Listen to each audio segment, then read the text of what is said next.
Hi, everybody. Well, this is my first YouTube post, so I thought I'd go with an old journal entry that might interest everybody. Pardon the blurred face, but considering what I'm about to tell you, I thought it might be a good idea just for confidentiality reasons. Alright, here we go. I was reminded today, and it occurred to me that perhaps my friends list would find some humor in my recounting some incidents from my childhood confinement to the loony bin. Yes, indeed, folks, I am genuinely crazy as bugfuck. Or at least I was when I was a kid. All crazy people were once small crazy people. Remember that if you decide to have kids. They could come out crazy. Like me. I'll start with my earliest confinement. I was 9 and blushed with the newness of clinical depression and unholy chemical imbalance. And this is my story. I just arrived, and because of that, I was still confined to booties and clothing from the safe room. I also had to eat on ward with the rest of the noobs or the really crazy kids that couldn't leave the ward. One of these crazies was a little boy named Timmy. He was special. He also had kind of a thing for sticking random objects in various bodily orifices and swallowing weird shit. This trait will come in later. Other batshit insane guest at the table was Melina. There'll be more on her in later issues. Melina was this tiny little black girl in a big fucking electric chair with the sweet and loving temperament of a rabid badger. She was completely homicidal, but some quirk of a laughing god had cursed her to have to survive with only the use of her left leg, her mouth, and her right hand. So she would determinedly motor herself around and ram you to death with her chair, or she'd kick you under the table, all the while glaring daggers with her eyes and occasionally calling you a honky cracker ass bitch, or bastard, depending on your gender. Apparently, being white was a very bad thing in Melina's mind. Melina was determined, I'll give her that. Even crippled and confined to a chair, I have no doubt that if you held still long enough, she'd chew your throat out. But as she was so disabled that you'd actually have to have a death wish for her to kill you, it was more funny than dangerous. Unless you stuck your fingers too close.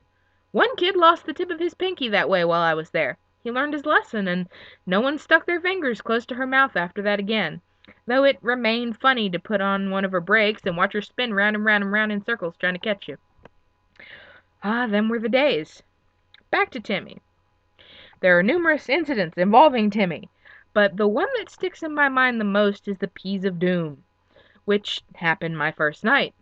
Timmy was eating his slab-o unidentified meat as well as the rest of us, but unbeknownst to all but myself, he was also stuffing his peas up his nose. Lots and lots of peas. I watched in fascination as little green soldier after a little green soldier disappeared up the seemingly endless cavity of Timmy's sinuses. I lost count of how many he actually put up there, but I know that I gave him my peas when he ran out of his own peas, out of sheer curiosity of how many he could actually stuff up there. He'd half finished them when he realized that with the pea blockage going on that he couldn't breathe through his nose.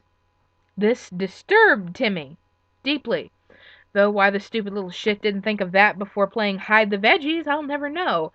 Anyway, he stood up and began to paw frantically at his face in genuine freaking out panic, crying out, "Peas! Peas! Peas in my nose! Peas!" Now, a more kind-hearted child might have been concerned. Fortunately, this is me we're talking about. Therefore, I could not contain myself, and I started to laugh. I think what helped me get better was laughing at the people that were crazier than I was. Timmy ran frantically around the room, shouting about the peas in his nose while several orderlies and nurses tried to catch him.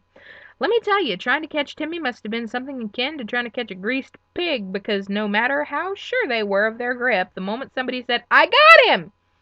the little butterball would always get away. Finally, after about 10 minutes of playing catch the crazy, they caught him and took him to the medical bay, screams of "Peas! Help me, peas!" echoing down the hallway as they went. I myself was hysterical with laughter at this point and could no longer breathe. And when I couldn't stop laughing on command of the head nurse, who was very angry that I hadn't aborted little Timmy's pea adventure, She decided that she was sick of the entire incident and had me carted into the timeout room, papoosed, and stuck in the ass with a sedative. To this day, I cannot eat peas without giggling. Thank you, Timmy, wherever you are. I hope you have lots of objects to stick in funny places that you may share your freaky magic with the world. The end. Sorta. And that was entry number 1 in Letty's Crazy Corner.